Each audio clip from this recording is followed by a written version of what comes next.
Current Affairs. November 15, 2016. Enhanced MSP for Rabi crops. The minimum support price, MSP, for Rabi crops for 2016-17 season has been enhanced by the Cabinet Committee on Economic Affairs. The MSP increase ranges from 100 for wheat/barley to 550 for maso or dal. Further, to incentivize cultivation of pulses and oilseeds, the Center has announced a bonus amount payable over and above the MSP. Stormy winter session ahead in Parliament.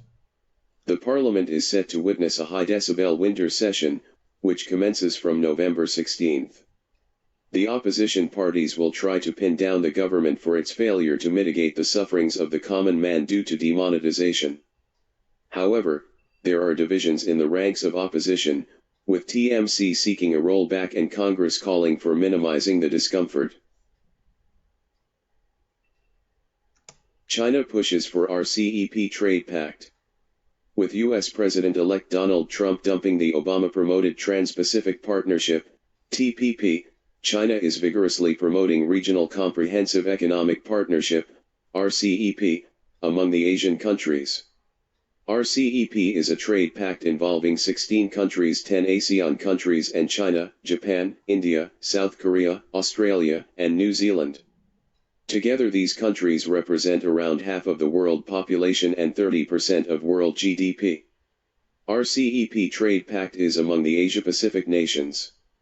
TPP, on the other hand, includes nations from both sides of Pacific. Rustam-2 Unmanned Combat Air Vehicle. The Unmanned Combat Air Vehicle, UCAV, developed by DRDO, Rustam-2, has made its first flight at Zakir in Karnataka. The project, which was scheduled to be completed by 2013, got delayed and finally the UCAV made a successful flight for the first time. Former Egyptian president's death sentence overturned. An Egyptian court has overturned the death sentence of its former president Mohamed Morsi and ordered for a retrial. Mohamed Morsi and the Muslim Brotherhood toppled the Hosni Mubarak government and later became the country's first freely elected civilian president. However, Morsi's government too was later toppled by the then army chief Abdel Fattah al-Sisi in 2013, who continues to be the president of Egypt since then. Online freedom in shackles. The Freedom on the Net report by an activist group Freedom House details the growing instances of clampdown on social media by governments around the world. Facebook, Twitter, WhatsApp and other popular social media sites and messaging applications are increasingly being subjected to censorship. The report finds China as the worst offender, followed by Syria and Iran. Demonetization. Mamata's call for opposition unity. Stating that the demonetization decision by the central government was against the common man's interests, West Bengal CM Mamata Banerjee called for a united opposition rally to Rashtrapati Bhavan. She went to the extent of stating that she is ready to work with their arch-rivals the left parties. However, while CPM rejected her overtures, Shiv Sena, an NDA ally, expressed its willingness to join the rally. Zakir Naik's NGO banned for 5 years. Controversial Islamic preacher Zakir Naik's NGO Islamic Research Foundation, IRF, has been banned by the central government for 5 years. IRF has been declared an unlawful association under the Unlawful Activities Prevention Act for making provocative speeches and inciting hatred. Pakistan orders Turkish teachers to leave. Pakistan has ordered over 100 teachers from Turkey to leave its country within 3 days, apparently at the instance of the Turkish government. These teachers, who work in the Pact Turk schools, are supposed to have links with US-based cleric Fethullah Gulen.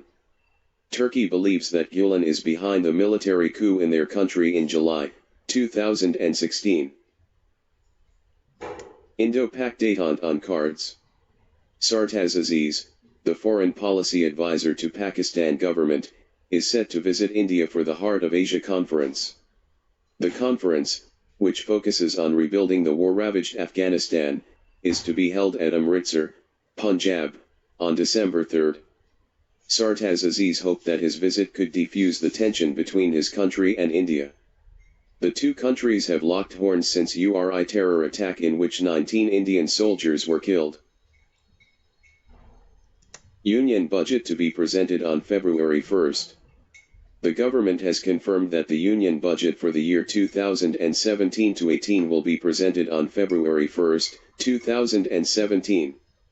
Earlier, the government has unified the general and rail budgets and has also done away with the distinction between plan and non-plan expenditure.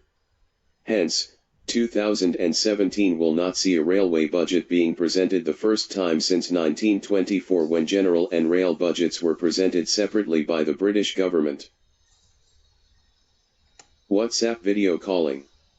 WhatsApp, the most popular communication tool in the world with 1.7 billion users, announced that it is rolling out video calling facility worldwide. The Facebook-owned company, earlier in the year, implemented end-to-end encryption for its messaging services. This means that the government authorities cannot decrypt or eavesdrop on the conversations. Foreign trade figures for October 2016. The Ministry of Commerce and Industry has stated that the revival in exports is continuing since last month, with a positive growth of 9.59% in dollar terms during October 2016 compared with figures of October 2015. However, the export figures for April-October 2016 show a fall of 0.17% as compared with that period in 2015. Imports increased by 8.11% in October, while the cumulative figure for April-October shows a fall of 10.85%. Israel President meets Narendra Modi. The visiting Israel President Reuven Rivlin met PM Narendra Modi, who reiterated their commitment to combat terrorism and enhance defense cooperation. The Israel President stated that Israel is ready to make in India and make with India. India is Israel's largest purchaser of defense equipment, besides having cooperation in the fields of water conservation and agriculture. Like, comment, share, subscribe. Thanks for watching.